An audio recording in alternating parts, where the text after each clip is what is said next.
I want to, in the tradition of the hip-hop tradition, sample from that faith tradition and say, if we ever needed to vote, we sure do need to vote now. Think for a moment where we are in the time in which we're in, and you will understand why, if we never ever needed to vote, we sure do need to vote now. Here we are today, Sister Dukes, 393 years since the first ship landed in Virginia to bring slaves. Here we are, Sister Coleman, where 242 years ago, Crispus Attucks was the first African American to die fighting for this country. 236 years since the signing of the Declaration of Independence. 225 years since the Constitution was adopted. 225 years since we were fractionized in that Constitution and called 3/5 of a person. 183 years since Mexico outlawed slavery, and 176 years since Texas revolted because they wanted to keep their slaves. 163 years since Harriet Tubman escaped slavery. 160 years since Frederick Douglass, since somebody just quoted him, actually delivered in his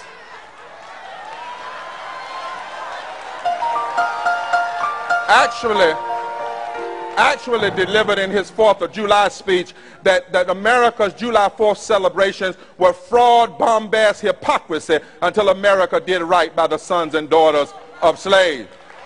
149 years since the signing of the Emancipation Proclamation. 48 years since Fannie Lou Hamer said there comes a time when you get sick and tired of being sick and tired. 51 years since Dr. King said to the AFL-CIO that the only voting bloc that could transform America would be for blacks and labor and poor whites and Latinos to learn how to work together. 49 years since the murder of Medgar Evers. 49 years since the March on Washington. 49 years since the bombing of 4 girls in a Birmingham church. 48 years since the signing of the Civil Rights Act. 47 years since Bloody Sunday. 47 years since the Voting Rights Act. 43 years since conservatives dismantled the office of economic opportunity. 3 years since Barack, whose name means praise the Lord, was sworn in to be president of these United States. 8 years since James Johnson was wrongly incarcerated. 6 years since John Menil was wrongfully incarcerated. 1 year since Troy Davis was murdered by the state.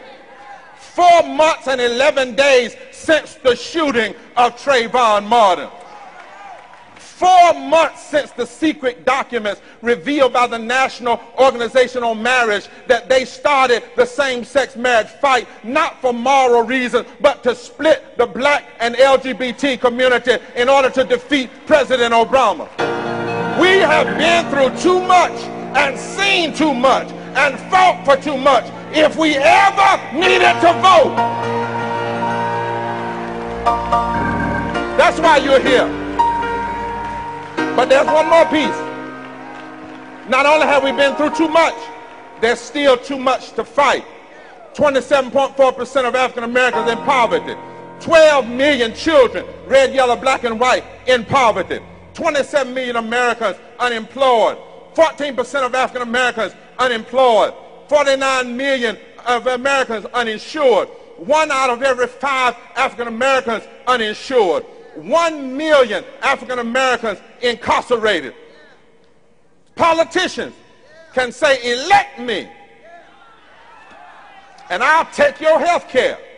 Elect me and I'll take your voting rights. Elect me and I'll take your Social Security. Elect me and I'll resegregate your public schools.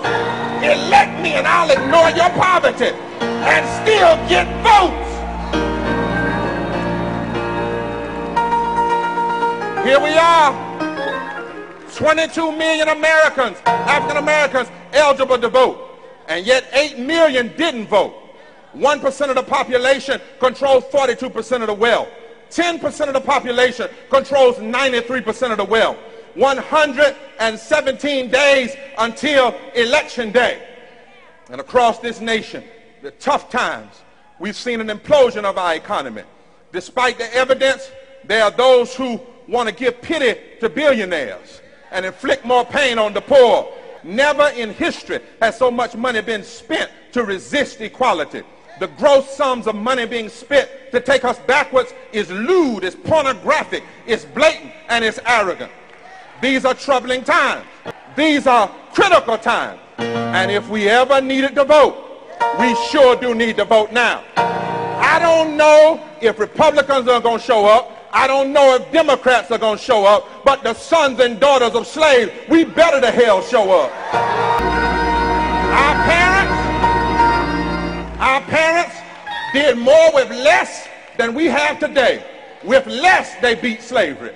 With less, they beat Jim Crow. With less, they beat lynching. With less, they beat the KKK. With less, Harriet Tubman got 500 slaves out of slavery. She didn't have email. She didn't have text, Facebook. She didn't have sale. She didn't have texting. She didn't even know what Twitter was. She didn't have a car, but she had faith in God. A 38 pistol on her side. Moss on the north side of a tree. And a North Star in the middle of the night. She did more with less. We must do more with more. So from now until November, email everybody you know. Tell them to show up. Because if we ever needed to vote, we sure do need to vote now. Text everybody. Tell them to show up. Take some of them friends you don't need to have off Facebook and get some real friends up there. Tell them to show up. Call everybody you know. Knock on everybody's door. I don't know how to tweet, but my children Adora can tweet. So I told them to tweet, tweet, tweet, tweet, tweet, tweet everybody. You know,